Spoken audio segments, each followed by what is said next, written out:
Dear reader, she used to be a size 8 to 10. Now she's a size 12 to 14. This is the same woman with the same eye for what she likes and the same sense of who she is when she gets dressed, but suddenly the racks don't work like they used to.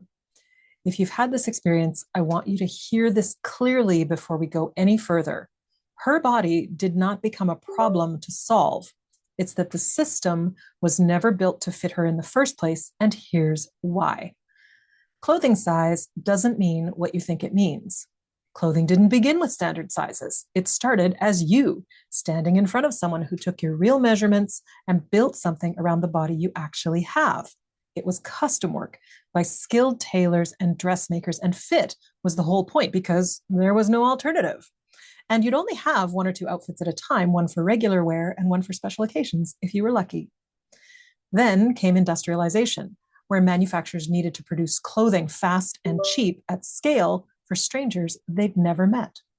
So they built size charts, which were just standardized measurements meant to approximate as many bodies as possible with as few patterns as possible. It was never a perfect system. It was always going to be a compromise. From there, things splintered further. Vanity sizing crept in, with brands quietly shrinking the numbers on the tag to make customers feel good. So a 10 at one store became an 8 at another with the exact same measurements. And that's a whole other conversation about why we think smaller is better, but we'll get to that another time. Different brands chose to build around entirely different body archetypes, with some cut for a straighter frame, some for more curves, some for a taller torso, but with no shared standard between them. Some brands picked tall, angular body types that a designer could put in a burlap sack and have it look intentional. Bodies like that can wear volume, wear structure, wear almost anything, because the shape underneath does a lot of the work for free. And now we've landed somewhere even more precarious, bodies sizing out of a brand entirely, not just, quote, the fit isn't right, but sizes not carried at all, as if the body simply exceeded the designer's imagination or skill.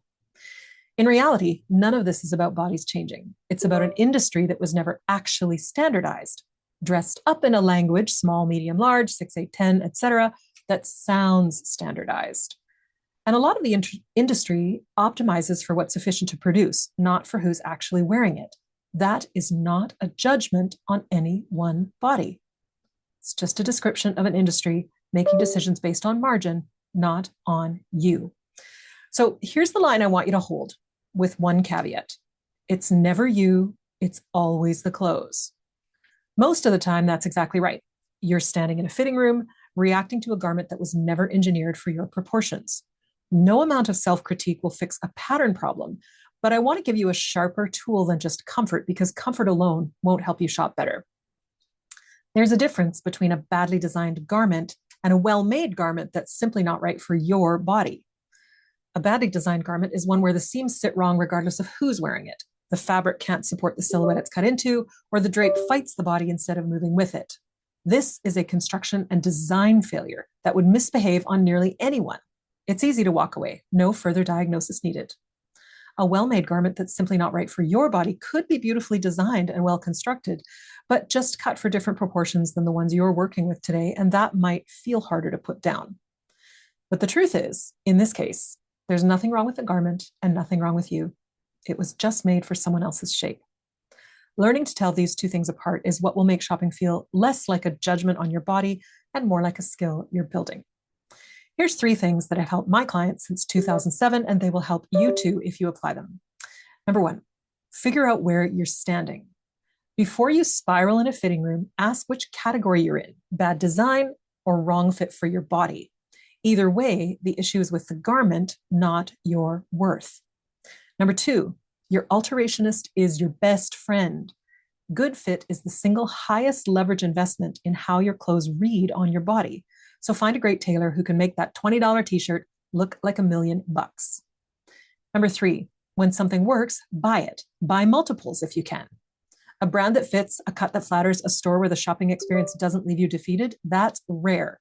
Don't treat it as a one-time win. Stock up while it's there. These 3 shifts will make shopping less painful, so definitely use them. The only catch is that there's still workarounds for a system that was never built around you. It's part of why 25% of the average closet goes unworn. not because people keep making bad choices, but because they're shopping inside a system engineered for someone else's body, one size chart at a time. The real fix isn't fighting an inconsistent industry size by size. It's knowing your own style language well enough that you're not gambling every time you shop. Every person has a unique style language, their body lines, their coloring, their personality archetype, their life landscape, and how they want to feel in their clothes.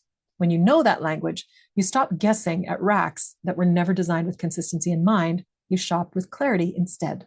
And that is exactly why I built Know Your Style. 9 weeks, 9 sessions, and a style language you keep for life.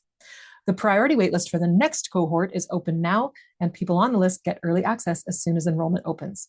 So click the link below in the comments, or you can reply and DM, or you can comment, or you can find me on Instagram, and I will make sure you get the link to the priority waitlist. So if sizing has ever left you feeling ashamed instead of just annoyed at a broken system, this program is for you. See you there. XO, Catherine. P.S. If something in this message has triggered or twigged something in you, I'm here. Just hit reply and tell me what's come up, or comment below.